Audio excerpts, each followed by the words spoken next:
Good morning. My name is Adam Romney. I'm filling in this morning for our regular pastor, Fred Wooden. I've been with Valley UU for about 5 years now. I've had the opportunity to speak with a lot of you about what you believe. And yet, if someone asks me about this congregation, I find I always struggle to give a concise explanation of what we do on Sundays. I usually land on some version of it's more of an orientation to life than a set of rules. Now, as you might imagine, people tend to find this explanation a little bit unsatisfying. There's always a follow-up with me. They ask, but what do you actually believe? Now, if you're here, you probably already know there's no good answer to that question, and there's never going to be. But here's the most amusing answer I've been able to come up with so far, the one that avoids further follow-up questions entirely. So I get out my phone, and I show my interrogator a copy of this painting. It's a masterpiece by Paul Gauguin called Where Do We Come From? What Are We? And Where Are We Going? Now, in the mid-19th century, Gauguin was a student at a small French seminary, and between the ages of 11 to 16, which included a class on the Catholic liturgy. The bishop for this course had developed his own catechism for students to lead them towards proper spiritual reflections on the nature of life. And the three fundamental questions in that catechism inspired the title of this painting. They were, where does humanity come from? Where is it going to? And how does humanity proceed? Now, in adulthood, Gauguin was fundamentally hostile to the faith, which is possibly the most Unitarian thing about him. But the questions from the catechism had thoroughly lodged in his mind. And so while he'd left the faith, those questions could never fully leave him. And the question where became the driving artistic force in Gauguin's work for his entire career. Following a number of difficult personal setbacks, including financial challenges, eczema, and syphilis, Gauguin told his friends that he intended to paint one final work as a grand culmination of his thoughts and then commit suicide. This painting is that effort. It's the wounded, lonely wanderings of a great artist in the throes of existential despair. Now, here's the thing. I don't think this painting actually clarifies anything about the question of what do Unitarian Universalists believe. It's opaque, it's symbolic, and it's post-impressionistic. That's the purpose of it. But it does help me answer the question of what is Unitarian Universalism about? Because I can tell anyone who asks that we're the kind of cats that look at this piece of art and tell each other, you know, we should really sing a hymn about Gauguin's artistic despair. That is what unites us as a group, a sensibility that this painting is worth sharing on the regular with one another. And I'm glad to share this morning with you. You're never going to guess what hymn we're singing later in the service. And now, to light our chalice, I want to turn over to my dear friend, Barbara Face.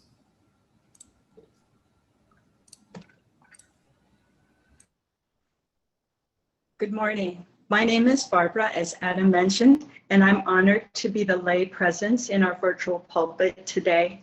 Please join me in saying our chalice lighting blessing.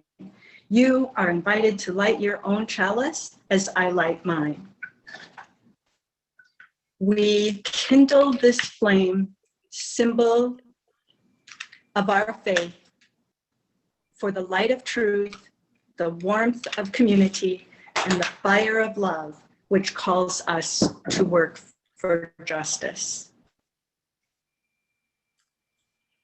Good morning, everyone. I am Marcy Bodwin, your Director of Faith Formation Ministry here at Valley UU. If you have any children in your house, now is the time to call them forward in front of your device for our Time for All Ages. A quick note that the Pastoral Care Associate this week is Roz Hawkins. You can reach them via the email pastoralcare@vuu.org, or you can use the Zoom chat feature. Just look down at the bottom of your screen for the chat feature, and the names are listed in alphabetical order. So it's Roz today. Remember that the chat is restricted during the prayer, meditation, and the sermon. So feel free to post your joys and concerns before and after those parts of the service. So our book today. First, I want to welcome, thankfully, Haley is back with us. So she is narrating this story today. Neil deGrasse Tyson has said that we are part of the universe, and the universe is a part of us, and that should make us feel large, not insignificant.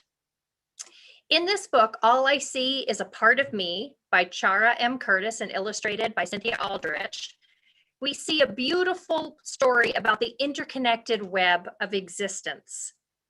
The child in the story discovers their common link with all of life and the light within themselves and everything else. This is a kind of spirituality when science and faith come closer to each other than they have ever been. It is the most complex spiritual concept at the heart of Unitarian Universalism. Enjoy.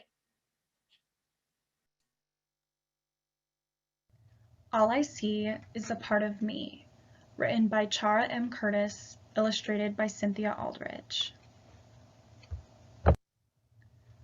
I am a part of all I see, and all I see is a part of me.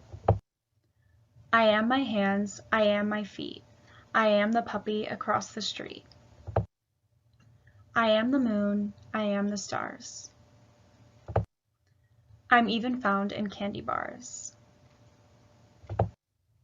I used to think that I was small, a little body, that was all. But then one day I asked the sun, "Who are you?" And then he beamed, "We are one." But Mr. Sun, how is this true? How can I be both me and you? He smiled. You might ask Sister Star. She too is a part of who you are. And so I waited till the night, when darkness let me see her light. Sister Star, how can it be that I am you and you are me? She glowed. You're larger than you even know. You're every place there is to go. You have a body, this is true, but look at what's inside of you. I closed my eyes to see within. I saw a light, it made me grin. It reminded me of Sister Star. She said the light is who you are. Your body is just a little part of the light that shines within your heart. In all the world, in all of space, your light shines bright, it's every place. And when you join it dot to dot, you'll see that you is what you've got. All the plants, the animals, the trees are in your light and you in these. Look inside each one you meet and you'll see your light, it's so complete. Inside, outside, below, above. See your light and feel its love. You're asking you when you ask me. So you know everything, don't you see? I looked again with all my light and saw that Sister Star was right. For every question there could be, the answer is inside of me. All I ever had to do was ask the part of me that knew.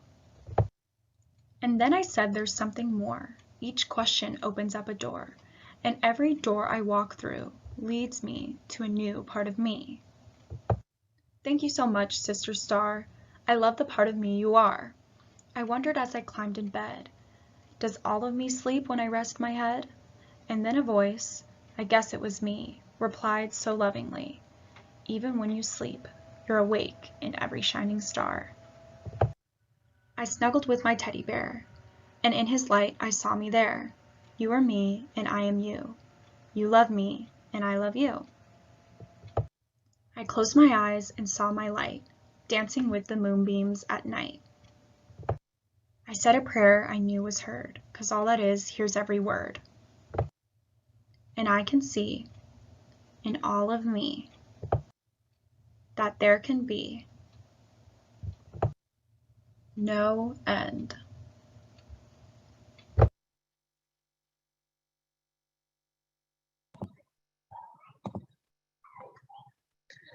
Thank you, Haley. I love that book. Welcome. I'm Katie Seifert, the Director of Music Ministries, and I'm glad to be with you this morning. I invite you to join in singing or in heart on our first hymn, that hymn that Adam hinted at called Where Do We Come From? This song has 4 parts. I'll sing each part gradually and then combine them all together in a round. Whether you know this hymn or it's new to you, I invite you to enjoy the music, to pick a part to sing along to, and ponder, where do we come from and where are we going?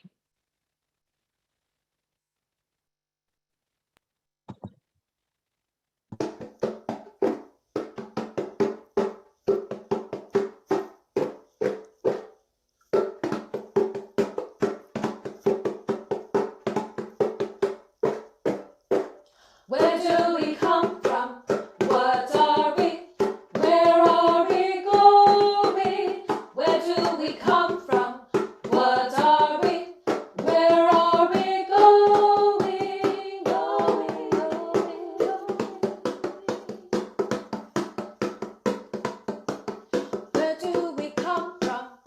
What are we?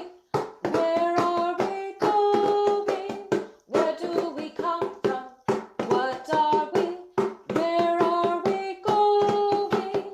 Where do we come from? What are we?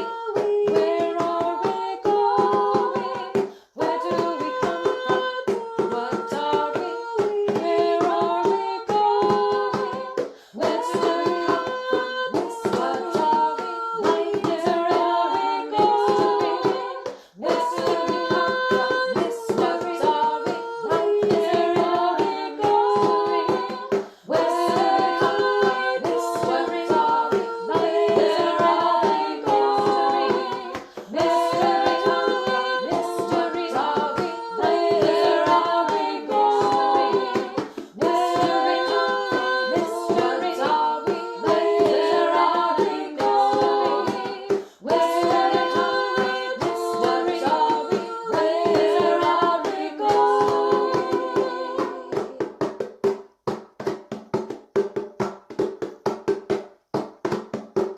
Where do we come from?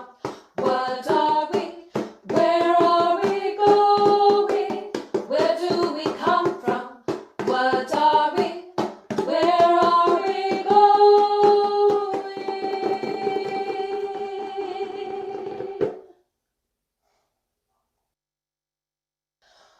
Where are we going?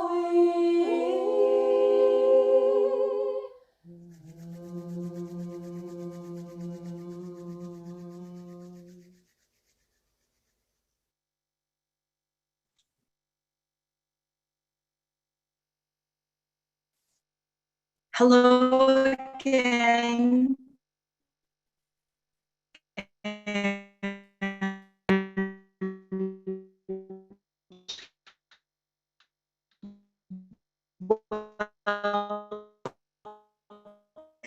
Welcome to Valley Unitarian Universalist Congregation. Thank you for joining us this morning, as we are not whole without each and every one of you. We're glad you're here to worship with us on this summer Sunday morning, able-bodiedness, your spiritual beliefs, or your religious background. No matter your family, economic status, or political affiliation, no matter whom you love, believe us when we say you are welcome here. Everyone is welcome in this community.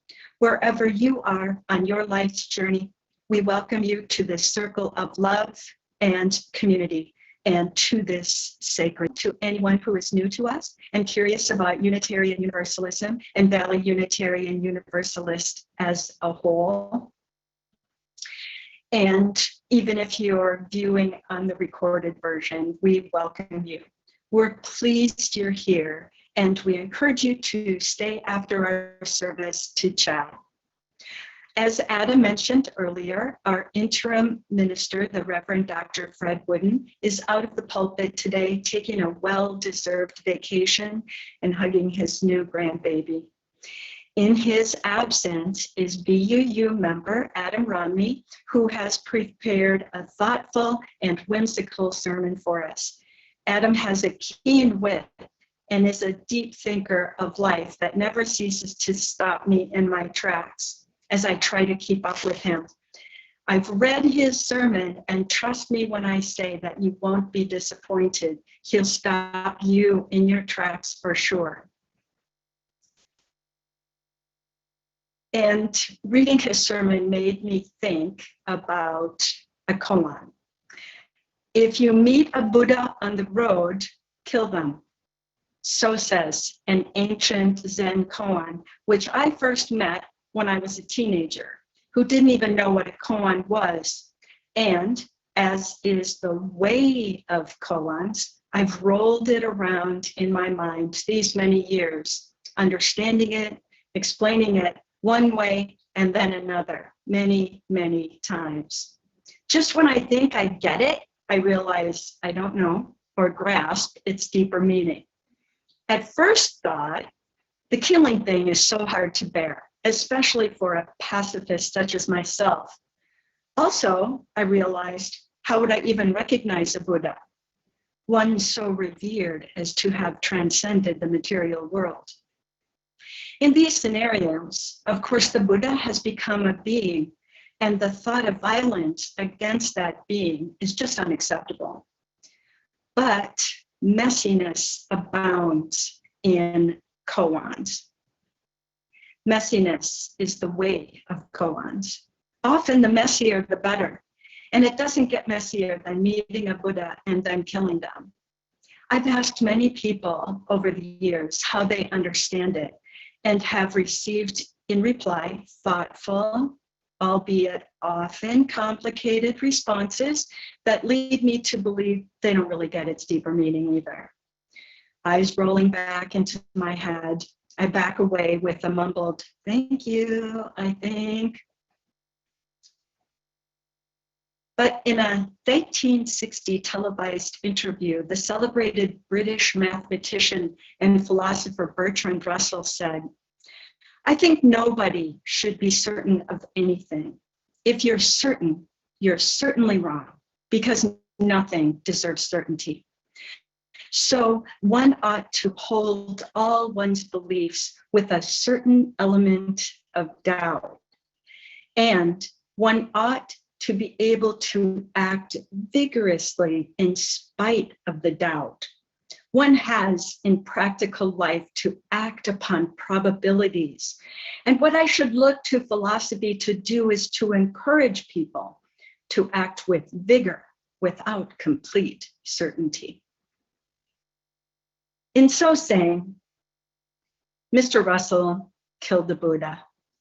Wise words for these times of complete weirdness, where folks are so certain of things, they disregard science and form their own reality. Killing the Buddha is about acting with vigor, without complete certainty. It's the complete certainty that causes lines in the sand and rock solid division. To know with certainty countless things. I believe the fourth principle of Unitarian Universalism, a free and responsible search for truth and meaning, encourages healthy questioning and skepticism about religion as well as our human values. It encourages the search as opposed to espousing a certainty. That Unitarian Universalism draws from many sources of wisdom as opposed to just one, encourages and inspires an expanded vision of the world. Yeah, I say kill the Buddha, resist absolute certainty and expand your vision. Thank you. And now we're going to switch the topic and move to our offertory.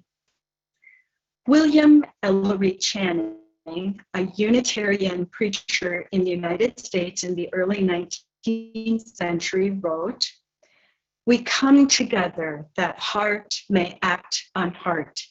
The most effectual church is that in which warm hearts are beating on every side, in which a deep stillness speaks of the absorbed soul, in which I recognize fellow beings who in common life have impressed me with their piety." So thank you for your warm, beating heart presence, which does indeed carry through even on Zoom. Thank you for continuing to provide financial support while we're waiting to meet in person. We so appreciate your generosity and support. If you would like to give, you can text your donation to the number on the screen or mail us a check. Thank you so much for your generosity.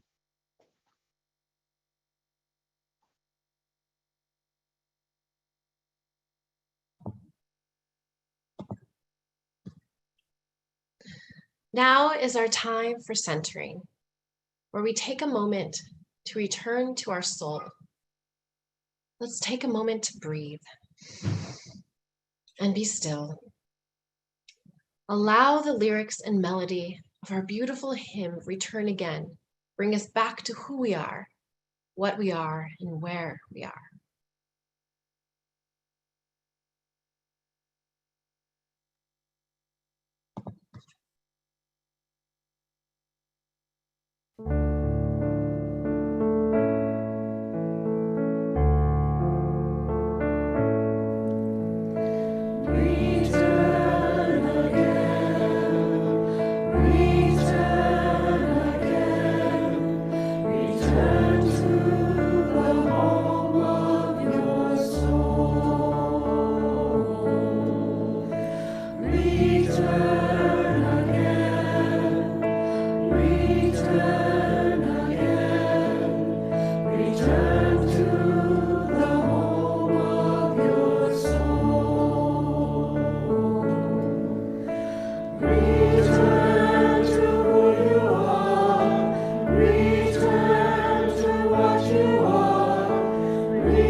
I apologize for the apparent issues I'm having with bandwidth. All I can say is thank you, T-Mobile, for making my Sunday better. But on to our prayer. O intangible spirit of joy and compassion, in whom we live and move and have our being, we acknowledge your presence as we we acknowledge our presence as we sit in silence together, though separately, imagining each other's presence. Take a breath in and hold for a moment that light of togetherness. Imagine your feet touching the earth, the grass, the sand, the sea, the rocks. Breathe out again. Together, we let our thoughts come and then go, knowing that each day is a journey, and the journey itself is home. The journey itself is the everything. Blessed be.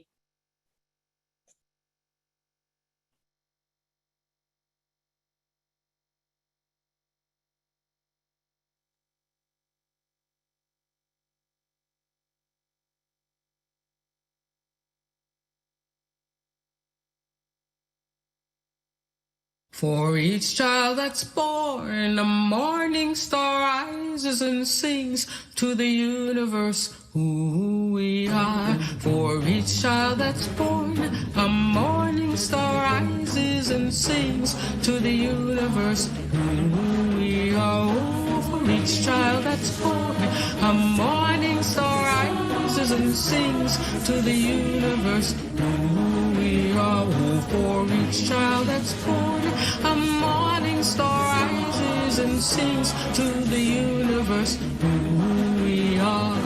We are our grandmother's prayers, and we are our grandfather's dreamings, and we are the breath of our ancestors. We are the Spirit of God. We are mothers of courage, fathers of time, daughters of dust, and the sons of great visions. We're sisters of mercy, brothers of love, lovers of life, and the builders of nations. We're seekers of truth, keepers of faith, makers of peace, and the wisdom of ages. We are our grandmother's prayers.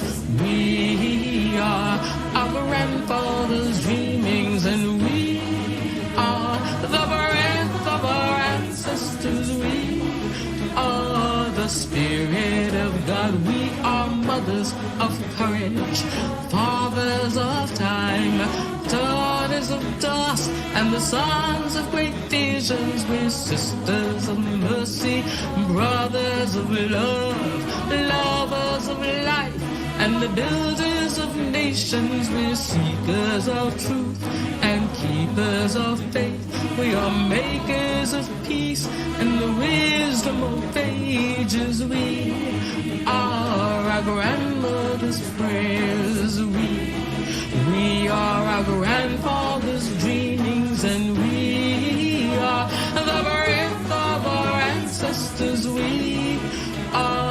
the Spirit of God. We are our grandmother's prayers, and we are our grandfather's dreamings. We are the breath of our ancestors. We are the Spirit of God. For each child that's born, a morning star rises and sings to the universe who we are. For each child that's born, a morning star rises and sings to the universe who we are. We are one.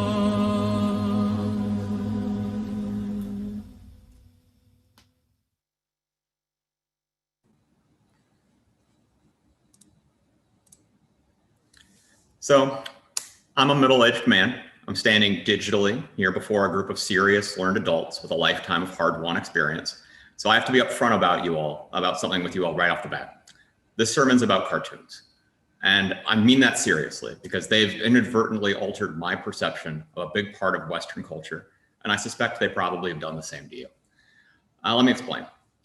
So during quarantine, right at the early stages of this whole thing we've all been sharing together, I had some big lofty goals. I was given a ton of extra time. It was all handed to me on a silver platter. And I realized if there was ever going to be a time in my life I could get into opera, it was right now. It was never going to be easier for me. So I started making a real effort to enrich my understanding of musical history. But I hit a huge unexpected barrier right off the bat. While I was listening to Wagner's Ring Cycle, no matter how hard I tried, I could only ever hear one thing. It's this guy. You all know it. It's kill the wabbit, so on, so forth. The reach of What's Opera Doc, the cartoon that this Elmer Fudd comes from, is so wide that a few years ago, the Wall Street Journal found that more than 50 American opera performers cited it as the way they discovered their craft altogether. So the truth is, this Looney Tunes parody, animated nearly 80 years after the actual opera The Valkyrie, so fully occupies my thought space that it's impossible for me not to think about Elmer Fudd in a horned helmet while I listen to one of the great works of musical theater. This later in time farce actually defines the great work of art for me. It inhibits my appreciation of the opera itself. Because I was born in the 1980s, I'm more familiar with the derivative work than I can ever actually be with Wagner. The writer and the director of this cartoon, Chuck Jones, one of the all-time greats of animation, inadvertently shaped my perception of global musical history. And he did it as a joke. He never intended to. So even when I try to go back and listen to the original, my perception of the opera is anchored to this cartoon. I think of that effect as a circular Ouroboros experience. It prevents me from ever hearing the opera itself. Like a snake eating its own tail, I'm trapped in a loop thinking about Elmer Fudd. I can't have the actual experience that Wagner intended. It's literally impossible. My brain is in a loop and won't let me. My own personal past overrides and rewrites the experience I want to have and the one I'm meant to have, where I can experience a thing of beauty on its own terms. And sometimes when I think about this congregation's relationship to religion as a concept, I think we're all collectively trapped in a similar loop. And here's what I mean by that. The most common conversation I have with other UUs when I first meet them is, what did you used to be? There are people who were born and raised UU, but that seems to be a rarer experience. Almost everyone I've met here has a story about how they left one religious tradition and ended up at this one. Those stories are all highly personal, but they have a general theme. We were taught one thing, we came to understand that it had flaws, or the institution that taught us was corrupt, and then we rejected it. Our collective experience seems to flow from that collapse of faith. And in my view, what binds many of us together is that we were exposed to something else at a young age and pushed it away from our lives when we became disillusioned. That disappointment, that emotional core of disappointment, is ultimately our commonality. Now, this isn't a new phenomenon. In his 1882 essay, A Confession, a short work on the subject of melancholy and religion, Leo Tolstoy wrote about an intelligent and honest man who he identifies only as S, who lost his faith at the age of 26 while on a hunting expedition with his brother. One evening, S was kneeling down to pray His elder brother lay on some straw watching him. And when S had finished, his brother simply asked, "Do you still do that?" Nothing more was said between them, but from that day on, S stopped saying his prayers and going to church at all. He never prayed again, never received communion, nothing. There was no real argument or even an effort by his brother to tempt him away. As Tolstoy writes, his faith collapsed simply because this comment of his brother's was like a finger being pushed against a wall that was on the verge of collapsing from its own weight. Those words indicated that the place where he had thought his faith to be had long been empty, and the words he spoke, the signs of the cross, genuflections he made in prayer, were essentially meaningless actions. Having recognized their meaninglessness, he could no longer continue doing them. And I feel like I've had some version of that conversation dozens of times here at VUU. People had a single moment that pushed the walls of their belief in, and they could never reconstruct them in any form. And that experience is often angering. The thing about becoming disillusioned is it means someone built an illusion for you in the first place. It feels like we were lied to. Everybody hates that. I must tell you, when I'm here at VUU, I sometimes feel the undercurrent of that anger from disillusionment permeating everything.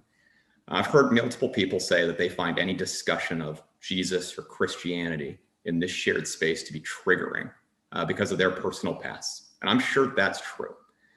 We just finished the congregational survey of VUU as part of the process of selecting a new minister.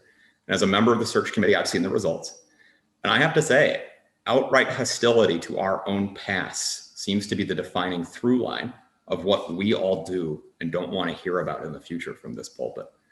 Collectively, the message we seem to be most interested in is whatever I believed before I came here is categorically wrong. And that's a strange covenant, if you think about it, that this congregation has warped itself around. The idea that our previous experiences represent everything we wish to leave behind. It almost qualifies as a belief in the virtue of spiritual amnesia. And I should say, I'm as guilty as this as anybody. I was raised in a Mormon family. My last name's Romney, which is about as Mormon as it gets. And whole areas of my personal history are defined by negative reactions to Mormonism. The first person I ever started dating, how I picked where I went to college, most of my relationship with my grandmother, who I married, all of these were at some level defined by my relationship, by conscious decision to do things that were out of step with what Mormon culture expected and demanded of me. So I too have been in the position where I could feel my emotions start to get the better of me when I heard someone say the word God or Jesus in our sanctuary space. I would almost shut down and think to myself, I did so much to get away from that. And I would resent the person who brought me back to that place for making me look squarely in the eyes, something I tried so hard to avoid. But that's kind of left me wondering, personally, what is this religion? What is a faith where the congregation is seemingly united around a series of negative personal discoveries? Is that even a religion at all? What are we doing here? This oppositional relationship to how religion has affected us personally isn't a uniquely VUU problem either. In 1902, some 20 years after he wrote about collapse of personal faith, Tolstoy lamented in a letter that the most educated in Russian society refuse to persuade those who doubt the truth of a professed religion that there is a more rational and lucid doctrine than the existing one. Instead, they persuade them that on the whole, religion has outlived itself and become not just useless, but a harmful organ of social life. The mistake in this line of thinking, according to Tolstoy, is these sorts of people do not understand religion as something known to us through inner experience, but instead as an external phenomenon, like an illness that happens to overwhelm certain people and which we can only investigate through external symptoms. And I have to tell you, first time I read those words, I got some chills because that perfectly encapsulates my attitude toward religion and especially towards Mormonism when I was a teenager. Religion wasn't something that came from me, it was something that happened to me. I was an object in the religious process instead of a subject.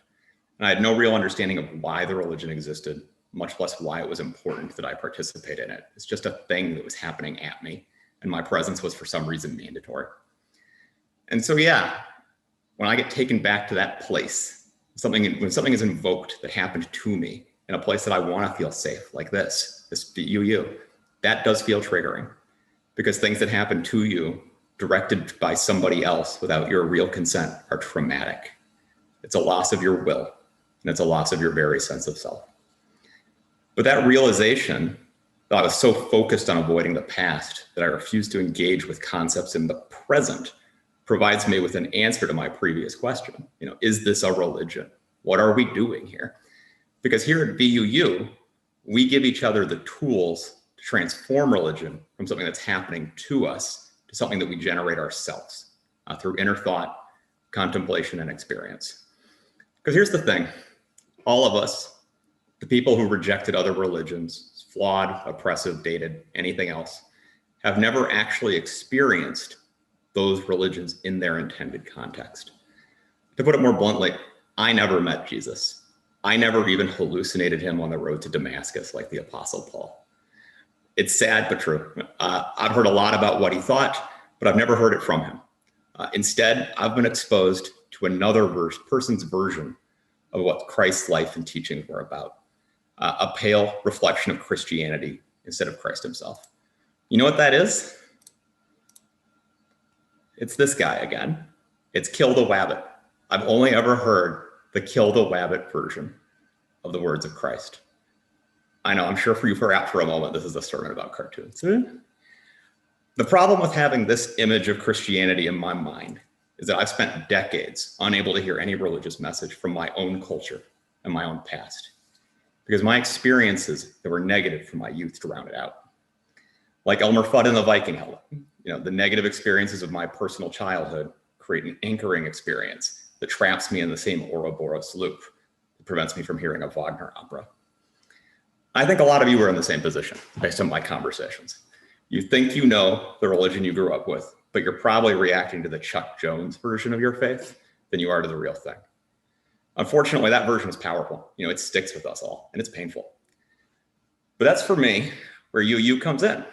I no longer think it's correct to say that I've rejected being a Mormon in favor of being a UU, even though that's the story I've told many of you several times. As people who are empowered to live our fourth principle, which Barbara mentioned earlier, we can conduct a free and responsible search for truth and meaning. And that means we get to rethink the fundamental lessons of our religious past. We're not stuck with a static version of who we used to be. That's a powerful insight, because it lets us take back ownership of our religious experiences from our past and recontextualize them in the present. And I think that's really cool. It's a form of emotional time travel. Because while we can't change what happened to us, we can choose to reorient those experiences and what they mean for our lives today. If we take one step outside of the loop that causes us to view religion as traumatic, we can break the circle and start radically deconstructing the base principles of our religious lives. Now, I can't lie to you, this is hard. It's a process. It's not a switch that you can turn on and off. I've been working on it for years with varying degrees of success, but I can tell you it feels really good. I no longer fear talking about Christianity at all. In fact, I welcome it because the thing is, all of that refusing to ever talk about Jesus actually gave him more power in my life in absentia. Sort of like always saying, he who must not be named instead of Voldemort accords the villain of your life story a sacred and a mythical status. The gesture at the negative space you don't acknowledge actually makes the space more real in your mind and more painful. So being a Unitarian Universalist actually allows me to make Christ less sacred. That's the power of breaking that loop. I've come to realize from outside the prison of my anchoring experiences that our spiritual independence from a small and fallible God is actually the most Christian thing we collectively can believe. This is not my observation. It's originally an observation made by G.K. Chesterton, who's a religious conservative. And he observed that the Judeo-Christian tradition is unique among religious faiths precisely because its creation myth focuses on the process of division of an original whole into individuals. As Chesterton explained, love desires personality, and therefore love desires division. It's the instinct of Christianity to be glad that God has broken the universe into little pieces. It's the intellectual abyss between Buddhism and Christianity. What for the Buddhist is the fall of man, for the Christian is the purpose of God, the point of his cosmic idea. Eastern religions ask man to love the world soul only in order that man might rejoin it. But the divine center of Christianity actually threw man out of it in order that he might love it. No other philosophy makes God actually rejoice in the separation of the universe into living souls.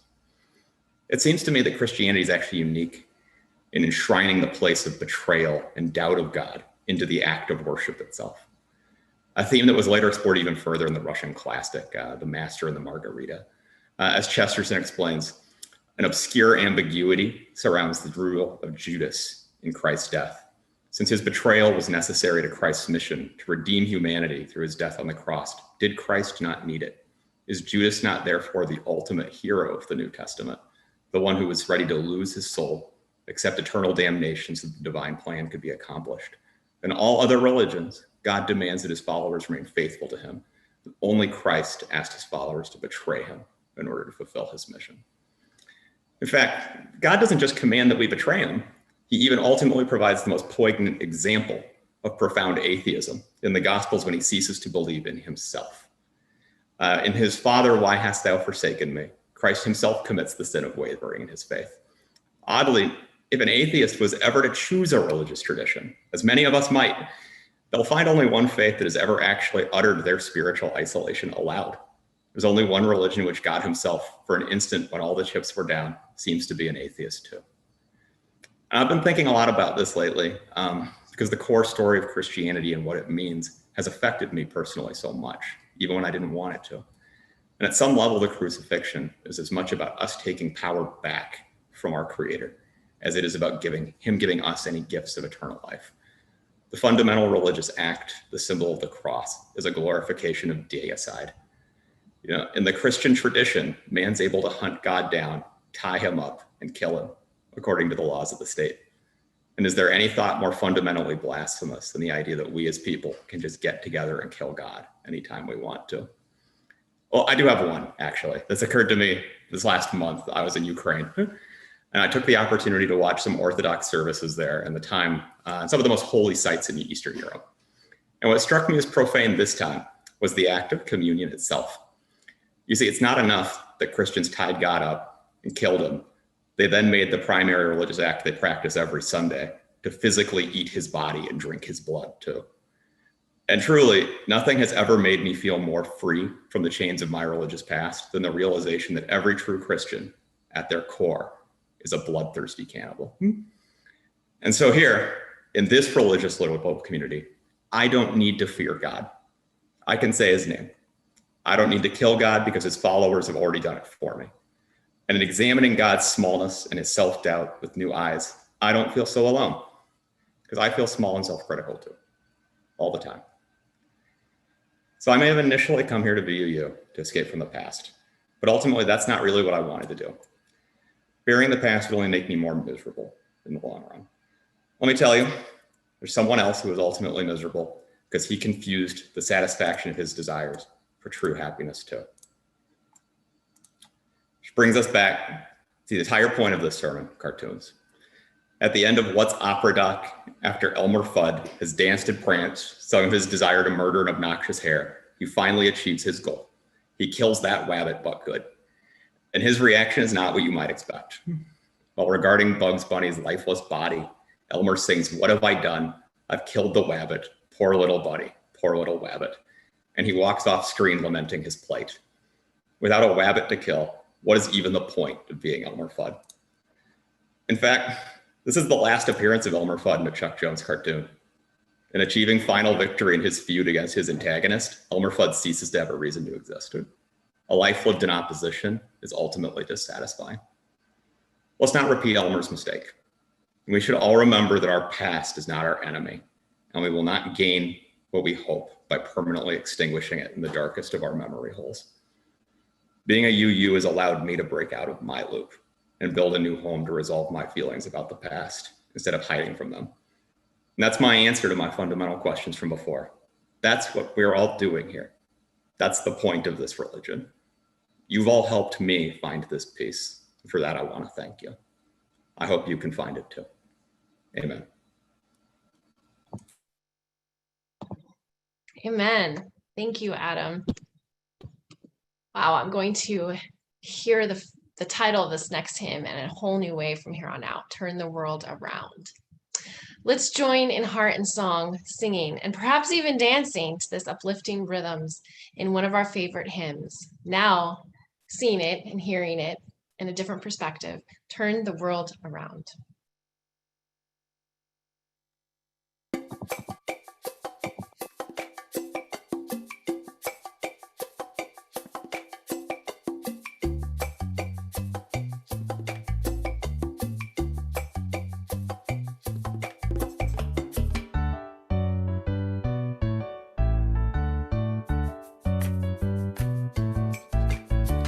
We come from the fire, living in the fire. Go back to the fire, turn the world around. We come from the water, living in the water. Go back to the water, turn the world around. We come from the mountain, living on the mountain. Go back to the mountain, turn the world around. Oh, so is life.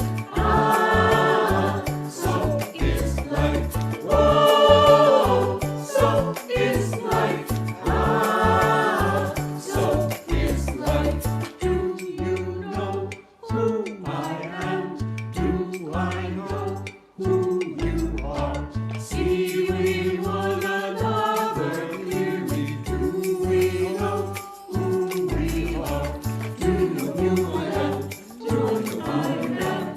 See we one another clearly. Do you know who we are? See we one another clearly. See we one another clearly. Do you know who we are? Oh, so is life. Ah, so is life. Oh, so is life. Ah, so is life. Water make the river, river wash the mountain. Fire make the sunlight turn the world around. Heart is of the river, body is the mountain. Spirit is the sunlight, turn the world around. We are of the Spirit, truly of the Spirit. Only can the Spirit turn the world around. Oh, so is life.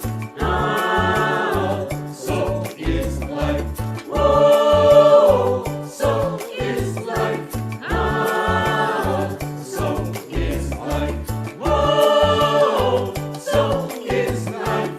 Ah, so is life. Whoa, so is life. Ah, so is life.